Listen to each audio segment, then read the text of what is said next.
O'quv markazlarida eng asosiy ikkita muammo bor. O'qituvchilarni ushlab qolish. Ikkinchisi o'qituvchilar xuddi sendagi biznes ochib ketishi. Ikkinchisi вообще ko'p uchraydi. Har bitta HR darsimda точно shu muammo haqida gapiradigan o'quv markazi chiqadi. Men o'sib ketdim, уже butun gruppamni olib chiqib keta olaman deb o'zim markaz ocha olaman deydigan o'qituvchilar ko'pda. Bizda bitta variant bor, yechim. Shunaqa variant yaratib beringlarki o'qituvchilarga deyman. Ular o'sib borishadi-yu. Mana bunaqa darajaga o'sganingda sen bilan sherikchilikda filial ochishimiz mumkin deysan. O'qituvchilar men o'sdim, endi отдельно chiqa olaman deganda sherikchilikda ochish kerak. Ana o'shanda seni birinchidan tarmog'ing kengayib olgan bo'ladi, chunki filial paydo bo'ladi. Ikkinchidan boshqaruvchi odam bo'ladi, значит kimgadir mas'uliyatni bersa bo'ladi. Uchinchidan pul ketib qolmaydi.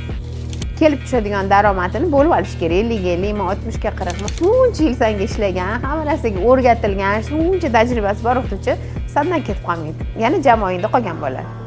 Eng zo'r variant.